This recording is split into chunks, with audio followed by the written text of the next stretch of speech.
زخرف کی آیت نمبر 63۔ الحمدللہ وکفی وسلام علی عباده الذین اصطفی، خصوصا علی سید الرسل وخاتم الانبیاء وعلى آلہ واصحابہ الاتقیاء۔ اما بعد فاعوذ باللہ من الشیطان الرجیم، بسم اللہ الرحمن الرحیم۔ ولما جاء عیسیٰ بالبینات قال قد جئتکم بالحکمة ولأبین لکم بعض الذی تختلفون فیہ فاتقوا اللہ وأطیعون۔ ان اللہ هو ربی وربکم فاعبدوه هذا صراط مستقیم۔ فاختلف الأحزاب من بينهم فويل للذين ظلموا من عذاب يوم أليم۔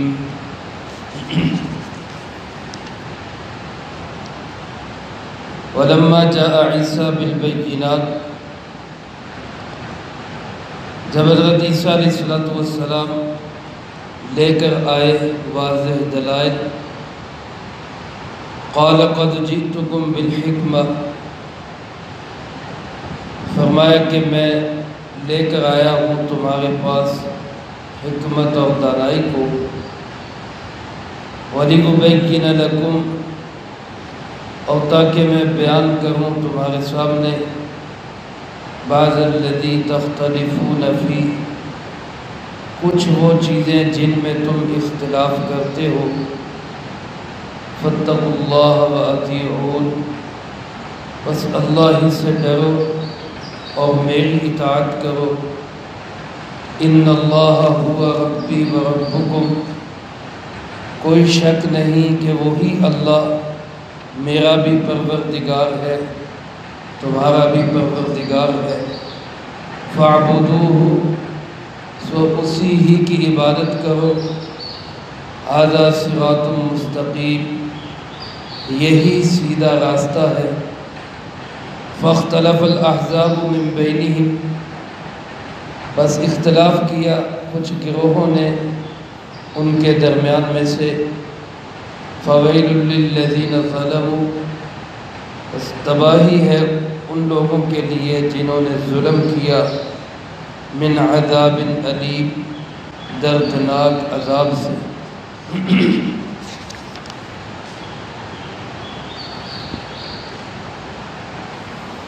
اس رکوع میں تذکرہ چل رہا ہے حضرت سیدنا عیسیٰ علی نبینا علیہ السلام کا۔ ان کی دو شانیں پہلے بیان ہوئی، ایک یہ کہ وہ اللہ کے بندے ہیں، یعنی اللہ کے بیٹے نہیں ہیں، اللہ کا حصہ نہیں ہے، بلکہ اللہ رب العالمین کے عبد ہیں، بندے ہیں۔ اور دوسری شان ان کی یہ بیان ہوئی کہ وہ قیامت کی علامت ہے، یعنی ایسا نہیں ہے کہ وہ فوت ہو چکے ہیں، وہ زندہ ہیں، آسمانوں پہ موجود ہیں، قیامت سے پہلے اللہ پاک ان کو دوبارہ بھیجیں گے۔ وہ قیامت کی بڑی نشانیوں میں سے ایک نشانی ہے۔ تیسری بات، آج جو آیات مبارکہ تلاوت کی گئی ان میں بیان فرمائی کہ حضرت عیسیٰ علیہ السلام اللہ کے رسول ہیں۔ حدیث پاک میں رسول اللہ صلی اللہ علیہ وسلم نے ارشاد فرمایا، جو بندہ اس بات کی گواہی دیتا ہے کہ اللہ ایک ہے، اس کا کوئی ساتھی اور شریک نہیں، اور حضرت محمد صلی اللہ علیہ وسلم اللہ کے بندے اور اس کے رسول ہیں، اور جنت حق ہے، جہنم حق ہے، اور حضرت عیسیٰ علیہ السلام بھی اللہ کے بندے اور اس کے رسول ہیں، تو یہ شخص کامل ایمان ہے اور یہ شخص انشاءاللہ جنت کا حقدار ہوگا۔ یعنی عیسیٰ علیہ السلام کے متعلق یہ گواہی دینا کہ وہ اللہ کے بندے ہیں اور اللہ کے رسول ہیں، یہ ایماندار ہونے کی علامت ہے۔ اگر کوئی شخص ان کو اللہ کا بندہ نہیں مانتا یہ انسان بھی بے ایمان ہے، اگر کوئی شخص ان کو اللہ کا رسول نہیں مانتا تو یہ انسان بھی بے ایمان ہے۔ حضرت عیسیٰ علیہ السلام کو عیسائیوں نے مانا لیکن انہوں نے بندہ نہیں مانا، وہ کہتے ہیں کہ اللہ ہے، وہ بھی بے ایمان ہے۔ اور یہودیوں نے بندہ تو مانا لیکن انہوں نے انکار کیا کہ وہ رسول ہے، وہ کہتے ہیں کہ یہ اللہ کا رسول نہیں ہے، نعوذ باللہ من ذالک، یہودی بھی بے ایمان ہے۔ حضرت عیسیٰ علیہ السلام کے متعلق اعتدال کا راستہ اسلام کا راستہ ہے، مسلمانوں کا راستہ ہے، جو یہ کہتے ہیں کہ حضرت عیسیٰ علیہ السلام اللہ کے بندے ہیں اور اس کے رسول ہیں۔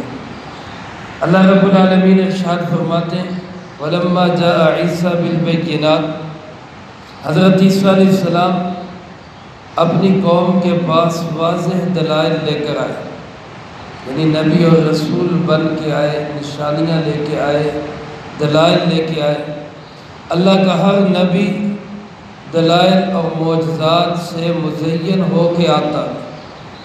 حضرت عیسیٰ علیہ السلام کو بھی اللہ پاک نے بے پناہ اور بے شمار معجزات عطا کیے۔ مردوں کو زندہ کر دینا ان کا ایک معجزہ تھا، بیماروں کو تندرست کر دینا ان کا ایک معجزہ تھا، مادرزاد اندھے جو شکم مادر سے اندھے پیدا ہوئے ان کی ہاتھوں پہ آگ پھیر کے ان کی بینائی واپس کر دینا یہ حضرت عیسیٰ علیہ السلام کا معجزہ تھا۔ تو یہ ایسے بے شمار معجزات اور واضح دلائل حضرت عیسیٰ علیہ السلام لے کر آئے اور ان لوگوں کو کیا دعوت دی؟ فرمایا قد جئتکم بالحکمہ، میں تمہارے پاس حکمت لے کر آیا، سمجھ بوجھ لے کر آیا، دانائی لے کر آیا۔ علماء نے لکھا ہے سب سے بہترین تفسیر حکمت کی کیا ہے؟ افضل الاشیاء کو افضل العلوم سے جاننا۔ کائنات میں سب سے افضل اللہ رب العالمین ہے اور سب سے افضل علم وحی کا علم ہے، تو علوم وحی سے اللہ رب العالمین کو جاننا یہی حکمت اور دانائی ہے۔ حکمت اس چیز کا نام نہیں جو ہم نے رکھ دیا، حکیم کو حکمت کہتے ہیں، اس کو طبیب کہتے ہیں، طب ہے وہ۔ حکمت کیا ہے؟ اللہ کو جاننا، اور اللہ کو جاننا علوم وحی سے جاننا، اس چیز کا نام دانائی اور حکمت ہے۔ حضرت عیسیٰ علیہ السلام نے فرمایا کہ میں تمہارے پاس یہ حکمت یہ دانائی لے کر آیا ہوں، جس کو قرآن کریم نے فرمایا میں یؤتی الحکمت فقد اوتی خیرا کثیرا، جس کو یہ حکمت و دانائی مل گئی اس کو بہت بڑی خیر مل گئی، بہت بڑی خیر مل گئی۔ اور دوسری بات فرمایا وَلِأُبَيِّنَ لَكُمْ، تاکہ میں بیان کروں بَعْضَ الَّذِي تَخْتَلِفُونَ فِيهِ، کچھ وہ چیزیں جن میں تم اختلاف کرتے ہو۔ حضرت عیسیٰ علیہ السلام سے پہلے بھی دنیا میں شریعت موجود تھی، موسیٰ علیہ السلام کی شریعت تھی، تورات کے احکامات پہ عمل ہوتا تھا، لیکن تورات والوں نے خود ہی تورات کو بدل دیا، احکامات بدل دیے، آپس میں تفرقہ بازی شروع کر دی، اختلافات میں بٹ گئے۔ تو حضرت عیسیٰ علیہ السلام جہاں حکمت و دانائی لے کر آئے وہاں امت کے اتحاد کا بھی درس لے کر آئے۔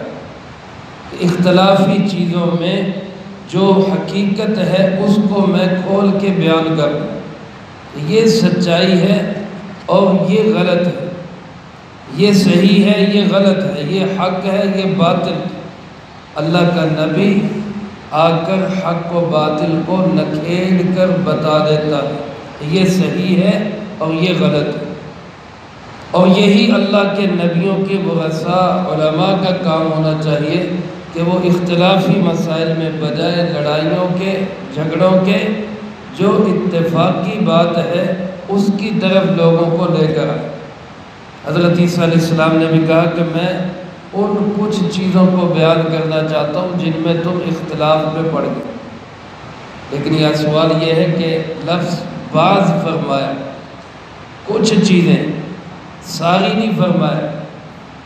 ساری بیان کرنا اللہ کے نبی کا کام بھی نہیں ہوتا، کیونکہ دنیا کے اندر انسانوں کے مختلف کام ہیں، کوئی ان کے دنیا کے کام ہے، کوئی ان کے آخرت کے کام، دین کے کام ہے۔ اللہ کا نبی جو آتا ہے وہ دینی کاموں کی رہنمائی کے لیے آتا ہے۔ دنیاوی کاموں میں اللہ کا نبی وہ بعض اوقات دنیا کے لوگوں کے سپرد کر دیتا ہے، اس کو اپنے آپ جیسے تمہیں سمجھ آتا ہے ویسے کرو۔ اس کی مثال ایسے ہے کہ جیسے آپ صلی اللہ علیہ وسلم مدینہ منورہ میں تشریف لائے تو مدینہ منورہ کے لوگوں کے چونکہ کھجوروں کے بڑے بڑے باغات تھے، وہ کھجوریں پیدا کرتے تھے، تو کھجور کو پیدا کرنے کے لیے نر کھجور سے ایک شاخ لے کر وہ مادہ کھجور کے ساتھ جوڑی جاتی، اس کو تعبیر نخل کہا جاتا ہے، تعبیر نخل۔ اس سے آگے پھر مادہ پہ پھل لگا کرتا تھا۔ آپ جب تشریف لائے تو آپ نے خیال کیا کہ شاید یہ بھی کوئی ان کی وہمی چیز ہے، ایسا ہے نہیں۔ آپ نے روک دیا، صحابہ رک گئے، لیکن اس کا نتیجہ یہ ہوا کہ پھل کم ہو گیا۔ تو پھر صحابہ نے عرض کی اللہ کے محبوب جی یہ کام ہم کریں تو پھر پھل آتا ہے۔ تو نبی کریم صلی اللہ علیہ وسلم نے اس موقع پہ فرمایا انتم اعلم بامور دنیاکم، تم اپنے دنیا کے کاموں کو زیادہ جانتے ہو، جیسے تمہیں سمجھ آتا ہے ویسے کرتے ہو۔ تو اللہ کے نبی کی شان یہ ہوتی کہ وہ دینی کاموں میں تو رہنمائی مکمل کرتا ہے، ذرا سی بھی اس میں ایک تنکے کے برابر بھی گنجائش اور لچک نہیں چھوڑتا، پوری رہنمائی کر دیتا۔ لیکن جو دنیا کے کام ہوتے ہیں ان کو بعض اوقات اللہ کا نبی دنیا والوں کے سپرد کر دیتا ہے کہ جیسے سمجھ آتی ویسے کر لو۔ تو یہاں اس لیے فرمایا کہ کچھ چیزیں جن میں تمہارا اختلاف یعنی دینی امور، اس میں جب تم اختلاف کرو گے تو عیسیٰ علیہ السلام کی شان یہ ہے کہ میں اس اختلاف کو واضح کر دوں گا، بیان کر دوں گا، کھول کے بتا دوں گا۔ جیسا کہ ان کی علامات قیامت میں بھی آتا ہے کہ جب دنیا میں تشریف لائیں گے تو دنیا ظلم سے بھری ہوگی، اختلافات اور لڑائیوں سے بھری ہوگی، لیکن حضرت عیسیٰ علیہ السلام ایسی محنت کریں گے اور ایسا نظام چلائیں گے، وہی نظام جو نظام مصطفیٰ صلی اللہ علیہ وسلم ہے، جو خلافت راشدہ کا نظام ہے، اسلام کا نظام ہے، وہ ایسا نظام لائیں گے کہ دنیا ظلم سے ہٹ کے عدل سے بھر جائے، انصاف سے بھر جائے، ایک دوسروں کے حقوق کی رعایت سے بھر جائے۔ حضرت عیسیٰ علیہ السلام نے اس بات کی دعوت دیتے ہوئے فرمایا فاتقوا اللہ، اللہ سے ڈرو، وَأَطِيعُونَ، اور میری بات مانو، میری اطاعت کرو۔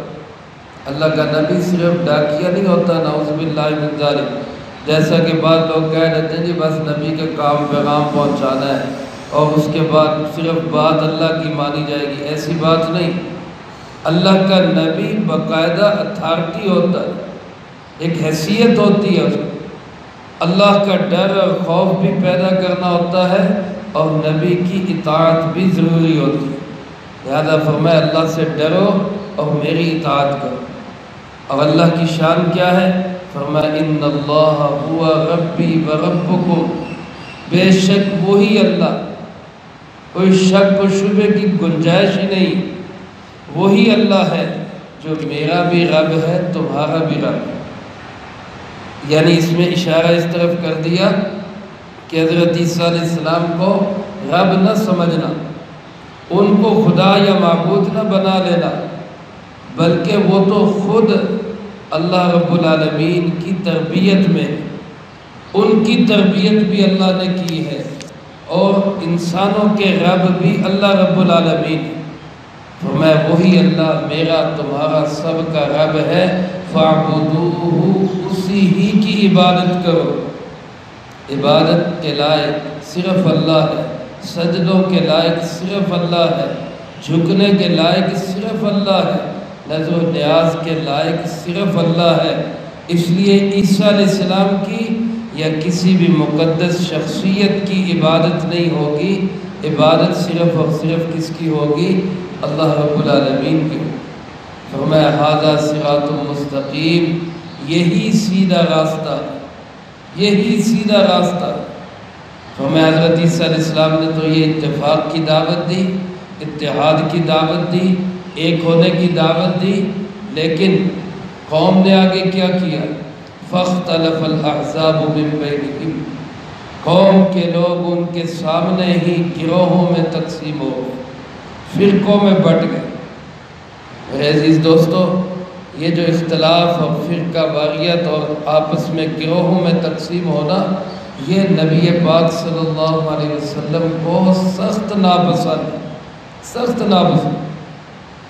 جتنے بھی مواقع ایسے آتے ہیں جن میں آپ صلی اللہ علیہ وسلم کے غصے کی کیفیت ظاہر کی گئی اور ظاہر ہوئی اور بیان کی گئی، ان میں اکثر جگہ وہ تھی جہاں پہ امت کے اندر اختلاف پڑا۔ مثال کے طور پہ ایک صحابی رضی اللہ تعالیٰ عنہ آپ کے پیچھے نفل کی نیت سے نماز میں شریک ہوتے اور اپنے محلے میں جا کے جماعت کرواتے تھے۔ اب جب وہ اپنے محلے میں جا کے جماعت کرواتے تو وہاں وہ سورت ذرا لمبی پڑھتے، قرات لمبی کرتے، حالانکہ آپ صلی اللہ علیہ وسلم کا حکم ہے، ارشاد یہ فرمائے، اماموں کو یہ ہدایت دی، ائمہ کرام کو یہ اللہ کے نبی صلی اللہ علیہ وسلم کی نصیحت ہے کہ جو امام ہو وہ نماز کو اعتدال کے ساتھ پڑھائے، ہلکا پڑھائے، بہت طویل نہ کرے کہ جو نمازیوں پہ مقتدیوں پہ گرا گزرے۔ بہرحال انہوں نے طویل نماز پڑھائی۔ ایک دفعہ ایسا ہوا کہ کوئی شخص نماز کے دوران ہی نماز توڑ کے وہ بڑبڑاتا ہوا، وہ صحابی رضی اللہ تعالیٰ عنہ وہ کچھ کہتے ہوئے وہ واپس چلے گئے۔ آپ صلی اللہ علیہ وسلم کو اطلاع ملی، آپ نے پوچھا بھئی ایسا کیوں کیا، وہ ایسا نماز چھوڑ کے کیوں چلے گئے؟ تو پتہ چلا کہ جی قرات طویل کرتے۔ آپ صلی اللہ علیہ وسلم سخت ناراض ہوئے، تم ایسا کرتے کیوں کہ جس سے جماعت ٹوٹے، جس سے جماعت میں اختلاف پڑے؟ اور فرمایا جو امام بنے وہ نماز کو ہلکا پھلکا پڑھائے تاکہ لوگ اس کو برداشت کر سکیں، بہت زیادہ طویل نہ کرے کہ جو لوگوں کی برداشت سے باہر ہو جائے اور اس کی وجہ سے لوگ پھر جماعت چھوڑنے پہ مجبور ہو جائے۔ یعنی یہ اختلاف کی ایک شکل بنی، اب صلی اللہ علیہ وسلم نے اس کو سخت ناپسند کیا۔ ایسے ہی ایک موقع پہ مہاجرین اور انصار میں کسی بات پہ اختلاف ہوا، ادھر سے مہاجرین اٹھ کے کھڑے ہو گئے، ادھر سے انصار، مقابلے میں شاید تلواریں نکل آتی کہ رسول اللہ صلی اللہ علیہ وسلم فوراً وہاں پہنچے اور سخت الفاظ میں آپ نے ڈانٹ کے فرمایا کہ یہ جاہلیت کے گندے اور بدبودار نعرے ابھی تمہارے درمیان سے نکلے نہیں، تم ایک امت ہو، امت بنو، یہ کیا ہوا کہ ہم مہاجر ہیں، ہم انصار ہیں، یہ فلاں ہے، یہ فلاں ہے۔ تو گویا آپ نے اس طبقاتی تقسیم کو بھی سخت ناپسند کی۔